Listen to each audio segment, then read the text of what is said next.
பிரைஸ்லாம் நாள் 87 தியான பகுதி உபாகமம் 21 அதிகாரம் மற்றும் 22 அதிகாரம். 21 அதிகாரத்தை நாம் வாசிப்போமானால் இதில் தேவனாகிய கர்த்தர் மோசேக்கு வெளிப்படுத்தி சொன்ன வார்த்தைகளை மோசே இஸ்ரவேல் ஜனங்களுக்கு நினைப்பூட்டி சொல்லுகிறார். அதில் மோசே இஸ்ரவேல் ஜனங்கள் கானான் தேசத்தை சுதந்திரித்த பிற்பாடு அந்த தேசத்தில் ஏதாவது ஒரு மனிதன் கொலை செய்யப்பட்டு இருப்பான் என்றால் அவனை கொன்றவன் யார் என்று தெரியாவிட்டால் கொலை செய்யப்பட்டவனுடைய சரீரம் இருந்த இடத்தை சுற்றிலும் உள்ள பட்டணங்களை அளக்க வேண்டுமாம். அப்படி அளந்து கொலை செய்யப்பட்டிருக்கிற அந்த மனிதனுக்கு சமீபமா இருக்கிற பட்டணத்தில் பிரவேசித்து அந்த மூப்பர்களிடத்தில் அதை குறித்து விசாரிக்க வேண்டுமாம். அவர்களும் தங்களுக்கு எந்த ஒரு காரியத்தையும் தெரியவில்லை என்று சொல்வார்கள் என்றால் அப்பொழுது கிடாரியை பிடித்து அதன் மேல் பட்டணத்தின் மூப்பர்கள் எல்லாரும் எங்கள் கைகளை கழுவி எங்கள் கைகள் அந்த இரத்தத்தை சிந்தினதும் இல்லை, எங்கள் கண்கள் அதை கண்டதும் இல்லை, கர்த்தாவே நீர் மீட்டுக் கொண்ட உமது ஜனமாகி இஸ்ரவேலின் மேல் குற்றமில்லாத இரத்த பலியை சுமத்தாமல் உமது ஜனமாகி இஸ்ரவேலின் மேல் கிருபையுள்ளவராய் இரும் என்று சொல்ல வேண்டுமாம். அப்படி சொல்லும் பொழுது அந்த இரத்த பலி நிவர்த்தியாகுமாம். அப்படி அவர்கள் இவைகளை சொல்லும் பொழுது ஆசாரியனும் அவர்களோடு கூட இருக்க வேண்டும் என்று மோசே சொல்லுகிறார். ஏன் இவ்வாறு செய்ய வேண்டும் என்றால், இப்படியே கர்த்தரின் பார்வைக்கு செம்மையானது நீ செய்வாயாகில் குற்றமில்லாத இரத்த பலியை உன் நடுவில் இருந்து விலக்கி போடுவாய். அதாவது கொலை செய்தவன் யார் என்று தெரியாதபடியினால் அந்த இரத்த பலி அந்த பட்டணத்தின் மேல் வராதபடிக்கு அவர்கள் இவ்வாறு நிவர்த்தி செய்ய வேண்டும் என்பதாக மோசே இதில் சொல்லியிருக்கிறார். மேலும் மோசே இஸ்ரவேல் ஜனங்கள் யுத்தத்திற்கு புறப்பட்டு அவரிடத்திலிருந்து சிறைப்பிடித்து வந்த ஏதாவது ஒரு ரூபவதியான ஸ்திரீயை அவன் விவாகம் பண்ண விரும்பி அவளை வீட்டிற்கு அழைத்து வந்தால் அவனது ஸ்திரீயினுடைய சிறையிருப்பின் வஸ்திரத்தை நீக்கி ஒரு மாதம் அளவும் தன் தகப்பன் தாய்க்காக அவளை நினைத்து அவள் துக்கம் கொண்டாட அவளை விட்டுவிட வேண்டுமாம். அதற்கு பின்பு அவன் அவளை சேர்த்து கொண்டு அவளுக்கு புருஷனாய் இருக்க வேண்டுமாம். அப்படியே சிறையிருப்பில் இருந்தவர்கள் அடிமை என்று சொல்லி அவளை அடிமை நடத்தும்படி சொல்லாமல் அவளை திருமணம் செய்து கொள்ள மனதிருக்கும் என்றால் அவன் அவளை தன் மனைவியாகவே ஏற்றுக்கொண்டு நடத்த வேண்டும் என்று கர்த்தர் சொன்னவைகளை மோசே இதில் குறிப்பிடுகிறார். மேலும் மோசே ஒருவனுக்கு 2 மனைவி இருப்பான் என்றால் அதில் அவன் ஒரு மனைவியை அதிகமாய் நேசித்து இன்னொரு மனைவின் மேல் வெறுப்புள்ளவனாய் இருப்பானால் அவன் வெறுக்கிறவருடைய மகன் தான் முதல் பிறந்தவனாய் இருப்பான் என்றால் இவன் தன் ஆஸ்தியை பிரித்து கொடுக்கும் பொழுது முதல் பிறந்தவனுக்கு சேஷ்ட புத்திர பாக்கியத்தை அந்த ஆசீர்வாதத்தை கொடுக்க வேண்டுமாம். அவனுக்கு அந்த முதல் பிறந்தவனையும் அவன் தாயையும் பிடிக்கவில்லை என்றாலும் முதல் பிறந்தவர்களுக்கு தான் அந்த சேஷ்ட புத்திர பாக்கியத்தை கொடுக்க வேண்டுமாம். மேலும் ஒருவன் தன் தாய் தகப்பனுடைய சொல்லை கேளாமல் அவர்கள் தண்டித்தும் கீழ்ப்படியாமல் இருப்பான் என்றால் அப்படிப்பட்ட அடங்காத பிள்ளையை அவர்கள் பட்டணத்தின் மூப்பரிடத்தில் கொண்டு வர வேண்டுமாம். அப்பொழுது பட்டணத்தின் மூப்பர்கள் சுற்றிலும் இருக்கிற எல்லா ஜனங்களும் அவன் மேல் அவன் சாகும்படி கல்லெறிய வேண்டுமாம். கீழ்ப்படியாவிட்டால் அக்காலத்தில் கொடுமையான தண்டனைகள் கொடுக்கப்பட வேண்டும் என்று தேவன் சொல்லியிருக்கிறார். கீழ்ப்படியாவிட்டால் அந்த பிள்ளைகளை கொலை செய்வதா என்று நமக்கு நினைக்க தோன்றலாம். ஏன் கர்த்தர் இவ்வாறு செய்ய சொன்னார் என்றால், அப்படி அவர்கள் தண்டிக்கப்படும் பொழுதுதான் சுற்றிலும் இருக்கிற எல்லா பிள்ளைகளும் தன் தாய் தகப்பனுடைய சொல்லை கேட்டு அவர்களுக்கு கீழ்ப்படிந்து அடங்கியிருப்பார்கள். எனவே தேவனே இவைகளை சொன்னார். அவைகளை மோசே இஸ்ரவேல் ஜனங்களுக்கு சொல்லியிருக்கிறார்.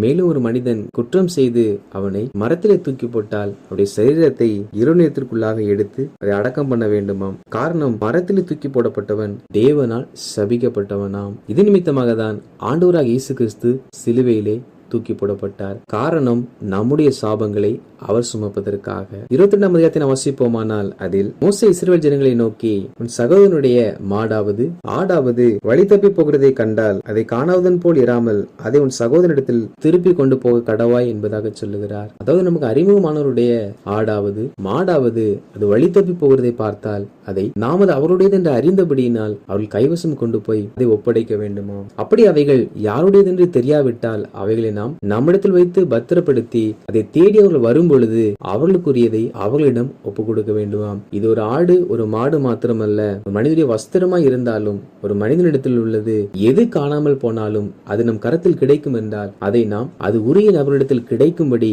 செய்கிறவர்களாய் காணப்பட வேண்டும். இதை மோசே இஸ்ரவேல் ஜனங்களுக்கு சொன்னார். அதே போல உன் சகோதரனுடைய கழுதையாவது அவருடைய மாடாவது வழியே விழுந்து கிடக்கிறதை கண்டாயானால் அதை காணாதவன் போல விட்டு போகாமல் அவனோடு கூட அதை தூக்கி எடுத்து விடுவாயாக.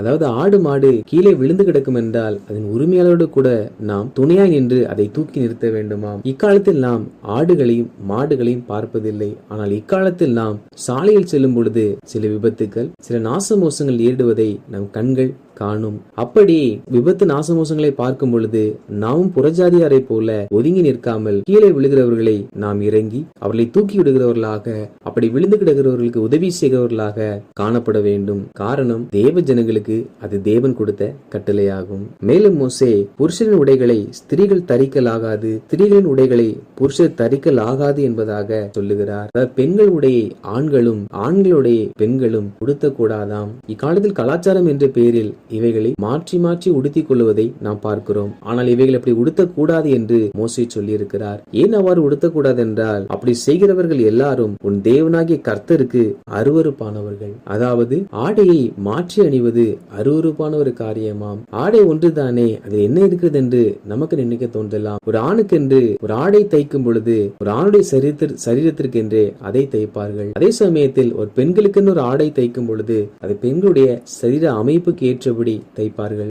ஆண் ஆடைகளை பெண் உடுத்துவதும் பெண் ஆடைகளை ஆண் உடுத்துவதும் முற்றிலும் எதிர்மறையானதாகும். இவைகள் கலாச்சாரம் என்றும் இவைகள் தவறு இல்லை என்று நாம் சொன்னாலும் இவைகளை உடுத்தக்கூடாது என்று கர்த்தர் சொல்லியிருக்கிறார். எனவே நாம் கலாச்சாரத்தை பின்பற்றாமல் கர்த்தருடைய வார்த்தையை பின்பற்றுகிறவர்களாய் காணப்பட வேண்டும். அதற்கு பெயர்தான் கீழ்ப்படிதல். மேலும் மோசே, நீ புது வீட்டை கட்டினால் ஒருவன் உன் மெத்தலிருந்து விழுகிறதினாலே நீ இரத்த பலியை உன் வீட்டில் மேல் சுமத்தி கொள்ளாதபடிக்கு அதற்கு கைப்பிடி சுவரை கட்ட வேண்டும். அதாவது வீடு கட்டும் பொழுது அதில் மாடி என்று ஒன்று இருக்கும். இந்த மாடிக்கு செல்லுகிற படிகளில் நாம் கைப்பிடி சுவரை வைக்க வேண்டுமாம். எதற்கென்று கைப்பிடி சுவர் என்றால் அதில் இரு காரியம் இருக்கிறது. முதலாவது காரியம், அதில் நாம் கைப்பிடித்து ஏறுவதற்காக. இரண்டாவது காரியம், கைப்பிடி சுவர் இல்லாவிட்டால் சில சமயங்களில் தடுமாறி கீழே விழ நேரிடும். எனவேதான் கர்த்தர் மோசேக்கு சொன்னவைகளை, மோசே நீ இல்லம் கட்டும் பொழுது மாடிக்கு செல்லுகிற படியில் கைப்பிடி சுவரையும் வைத்து கட்டு என்பதாக சொல்லியிருக்கிறார். அப்படி என்றால் தேவனாகிய கர்த்தர் ஒரு இல்லத்தினுடைய அமைப்பை கூட எவ்வளவு நேர்த்தியாய் கட்ட வேண்டும் என்பதை குறித்த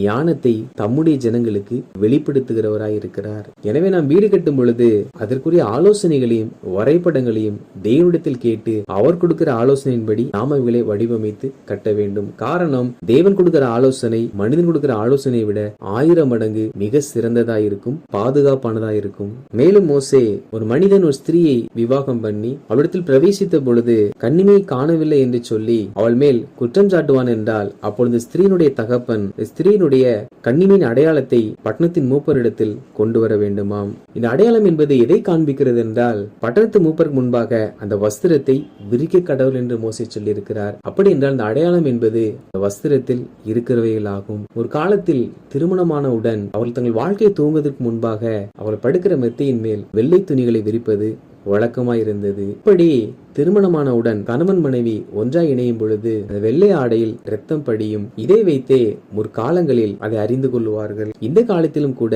சில கிராமப்புறங்களில் இவைகளை பின்பற்றுவது உண்டு. அப்படி இந்த அடையாளத்தை காண்பிக்கும் பொழுது அதில் இரத்தம் படிந்திருந்தது என்றால் அந்த பெண்ணானவள் திருமணத்திற்கு முன்பாக எந்த ஒரு தவறும் செய்யாதவள். அந்த பெண் மேல் பொய்யான குற்றச்சாட்டை சுமத்தி அவன் அவதூறு செய்தபடியினால் அவன் பெண்ணின் தகப்பனுக்கு அபராதத்தை செலுத்தி தன் ஜீவனுள்ள நாள் வரையிலும் தன் மனையை விட்டு அவன் ஒரு நாளும் விலகக்கூடாது. அதே சமயத்தில் அந்த ஸ்திரீயானவள் தன் தகப்பன் வீட்டில் இருக்கும் பொழுது வேசித்தனம் செய்திருப்பாள் என்றால் இவர்கள் சேரும் பொழுது இரத்தம் படிந்திருக்காது. அப்படி என்றால் அடையாளம் காண்பிக்கப்பட மாட்டாது. அப்படி அவள் தவறு செய்திருப்பாள் என்றால் அவளை அவள் தகப்பன் வீட்டு வாசலில் வைத்து எல்லாரும் கல்லெறிந்து கொள்ள வேண்டும் என்று மோசே இஸ்ரவேல் புத்திரருக்கு தேவன் சொன்ன வார்த்தையின்படி கட்டளையிட்டு சொல்லியிருக்கிறார். மேலும் மோசே ஒரு ஸ்திரீயானவள் விவாகம் பண்ணப்பட்ட பிற்பாடு வேறொரு மனிதனோடு கூட விபச்சாரம் செய்வாள் என்றால் அவ்விருவரையும் கல்லெறிந்து கொள்ள வேண்டும் என்று சொல்லியிருக்கிறார். மேலும் மோசே ஒரு பெண் ஒருவனுக்கு நியமிக்கப்பட்டு அவள் வேறொருவனோடு விபச்சாரம் செய்வாள் என்றால் அவ்விருவரும் கல்லெறிந்து கொல்லப்பட வேண்டுமா. அதே சமயத்தில் ஒரு பெண் ஒருவனுக்கு நியமிக்கப்பட்டு அவளை இன்னொருவன் பலாத்காரமாய் பிடித்து அவளை கற்பழிப்பான் என்றால் கற்பழித்தவன் கொலை செய்யப்பட வேண்டுமா. கற்பழிக்கப்பட்ட பெண் மேல் எந்த ஒரு பாவம் சுமத்தப்படாதாம். காரணம் என்னவென்றால் முதலில் நியமிக்கப்பட்ட பெண் தன் முழு இருதயத்தோடு விபச்சாரம் செய்தால். இரண்டாவது நாம் பார்த்த இந்த பெண்ணோ இவள் அவைகளை விரும்பவில்லை, கட்டாயப்படுத்தப்பட்டு கற்பழிக்கப்பட்டிருக்கிறபடியினால் இவள் மேல் அந்த குற்றம் சுமத்தப்படாமல் அந்த மனிதன் மேல் அந்த குற்றம் சுமத்தப்படும். இவளோ குற்றத்திற்கு நீங்களாயிருப்பாள். வாசித்த இந்த அதிகாரியின்படி கர்த்தருடைய ஜனங்களாகிய நாம் நமக்கு பிறந்த பிள்ளைகளில் ஒருவர் மேல் பிரியத்தையும் ஒருவர் மேல் வெறுப்பையும் காட்டாமல் இருவரையும் சரிசமமாய் நேசித்து நாம் இளைஞரும் வாழுவருமாய் இருப்போம் என்றால் நம் தாய் தகப்பன்மாருக்கு கீழ்ப்படிந்து பிறருக்குரிய பொருள் நம் கண்களில் காணப்பட்டால் நாம் அதை உரியவரிடத்தில் ஒப்பு கொடுத்து நாம் வெளியே பார்க்கிற எல்லா ஜனங்களுக்கும் அவருடைய இயலாமைகளிலும் அவருடைய விபத்துகளிலும் நாம் அவர்களுக்கு உதவி செய்து கணவன் மனைவியை சந்தேகப்படாமலும், மனைவி கணவனை சந்தேகப்படாமலும், கணவன் மனைவிக்கு துரோகம் செய்யாமலும், மனைவி கணவனுக்கு துரோகம் செய்யாமலும் கர்த்தர் கொடுத்த துணையோடு நாம் உண்மையை உத்தவமாய் உண்மையை நேசித்து வாழ பழகுவோம். ஆண்டவராய் கர்த்தர் தாமே நம்மை ஆசீர்வதித்து நம் சந்ததியை பெருகச் செய்வார். ஆமேன்.